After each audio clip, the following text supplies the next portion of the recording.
Welcome back. In section 7.5 through 7.6, the first part of it, the goal is to be able to show the relationship between angles and sides of a right triangle using the sine, cosine, and tangent ratios. We will be able to use the inverse trig ratios to solve for unknown angles in right triangles. First of all, trigonometry, what that means, it's the study of the relationship between sides and angles of triangles. The three trigonometric ratios are sine, cosine, and tangent. The way we write them is abbreviated with just the first three letters. Since it is an abbreviation, it is still meaning a word. So we use the word even though we write the abbreviation. So B is representing an angle. B is an angle in a right triangle. In fact, we can do better than that and say it's one of the acute angles of a right triangle. So the sine of angle B is represented by the ratio of the opposite side from angle B and the hypotenuse of the right triangle. The cosine of angle B is represented by the ratio of the side that is adjacent to angle B and the hypotenuse of the right triangle. The tangent of angle B is represented by the side opposite from angle B and the side adjacent to angle B. Remember that adjacent means next to. Adjacent means next to, touching. A helpful memory trick is a fun phrase, so ka toa.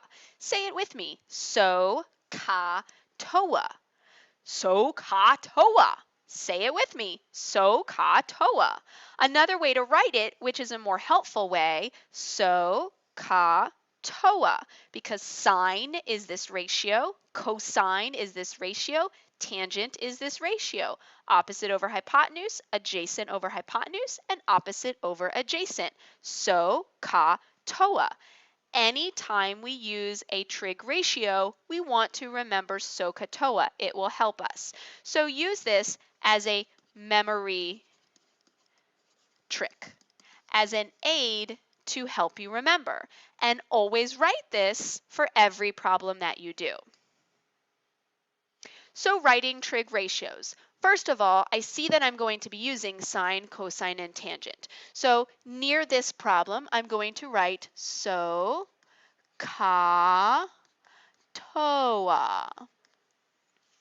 Let's see what the directions say. For right triangle DEF, write the trig ratios using side names and lengths. In relation to angle D, looking from D. So first of all, if we're looking from angle D, we want to label the sides that are opposite, adjacent, and hypotenuse. The easiest one is hypotenuse because we've always used hypotenuse in a right triangle. Remember the right angle, use it like an arrow, it points to the hypotenuse. So let's write hypotenuse on that side.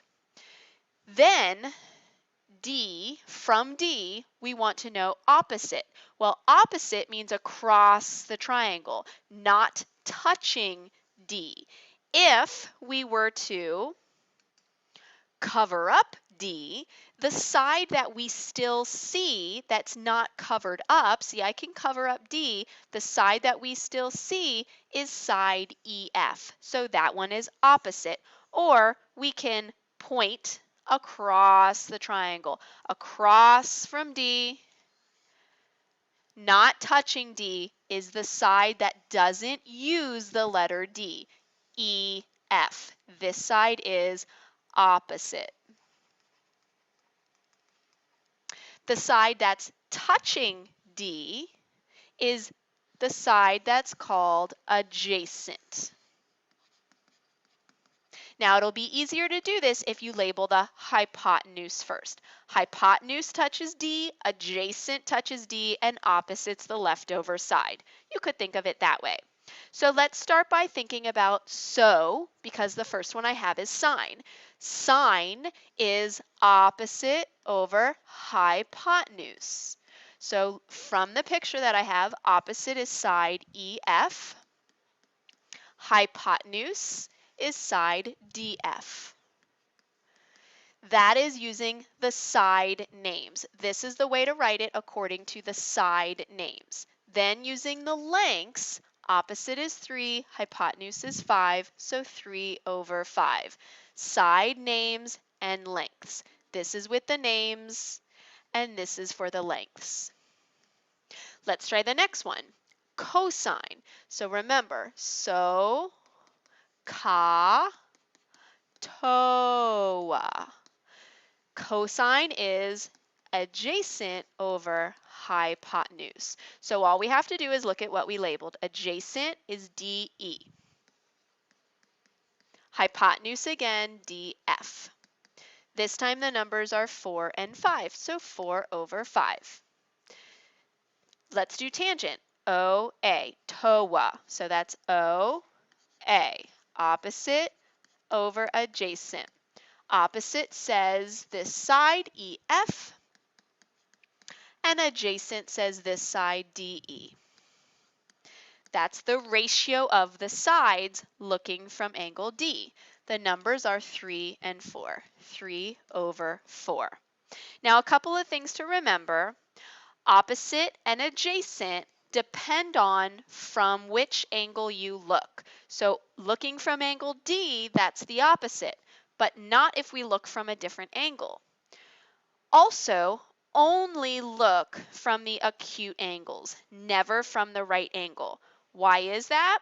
Well, if I look from angle E and I label the hypotenuse, opposite is the same thing, and this is supposed to be a ratio of 2 different sides.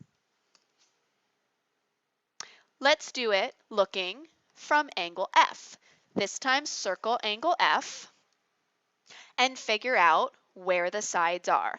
Now, without even knowing where we're looking from, remember, use the right angle to first label the hypotenuse. Remember that opposite means it's not touching F. So not touching F are the other two letters E, D. So this side is opposite. Touching F is adjacent. Adjacent is next to or touching. Now, we're on a problem that uses sine, cosine, or tangent, so I'm going to write so, ka, toa. If I ever forget, please remind me and write it on your paper too. So starting with sine, opposite over hypotenuse, opposite over hypotenuse. Opposite from F, we already labeled DE. Hypotenuse is DF, and then with the numbers 4 over 5, just like we did from above.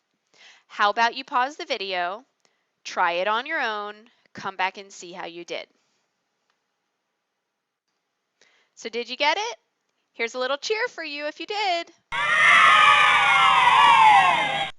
Let's do one more where we have some radicals in the problem. Write the trig ratios in relation to angle A. Write the exact answer simplified and round to 4 decimal places. Now I'm on a new problem, so I need to write so, ka, toa. SOHCAHTOA for every new problem with trig. So sine of A, I'm looking from angle A. From here I write the sides. Remember to start with the hypotenuse because the hypotenuse is always the same no matter where we look from. So this side is the hypotenuse. Opposite from angle A doesn't use angle A. It uses the other two because it's across the triangle, B, C. So opposite. Adjacent means touching. So touching A is this side. Now let's write what we have. Sine of A is opposite over hypotenuse. So opposite is, now I only have to write the numbers, it doesn't say write the sides. Opposite is the 2 square roots of 3 over hypotenuse is square root of 21. So that's my exact answer, but simplified. Simplified for this problem means I don't keep a radical in the denominator. So how do we fix that? Well, first of all, notice both of these are radicals. So I can sort of think of this like it's 2 and then big radical 3 over 21. 3 goes into 21 7 times and into itself once. So I can simplify that. The square root of 1 is 1. So left over in the numerator is 2. Left over in the denominator, square root of 7. Like I said earlier, we don't keep a radical, a square root, in the denominator. So the way to fix that, multiply by radical 7, but I have to do it in the numerator and denominator. And that I do that because square root of 7 times square root of 7 makes just 7. In the numerator, 2 square roots of 7, and in the denominator, just 7. There's my exact answer simplified. The other is when we round to 4 decimal places. We need a calculator. So here's my calculator. I'm going to take my exact answer and type 2 second square root 7. Now I'm going to move over out of the square root and then divided by 7. Enter. Now the directions said round to 4 decimal places. So 1, 2, 3, 4. After the 9 is only a 2, so that will be 0.7559. So watch how I write that. I'm going to say approximately 0.7559. I use a squiggly equals because I'm rounding, and I like to put a 0 so that I recognize I have a decimal point. That is my rounded answer to 4 decimal places. Now, I'm going to bring my calculator back because just in case I might have made a mistake with my exact answer, I'm also going to type in the answer that I got before I started simplifying anything. So let's see. 2 square roots of 3 over divided by square root 21. Enter. I see I got the same thing, so my exact answer is correct. Let's do the next one. Cosine of A. Cosine Ka. C-A-H. Adjacent over hypotenuse. Adjacent is the one I labeled with adjacent. That says 3. Hypotenuse says square root of 21.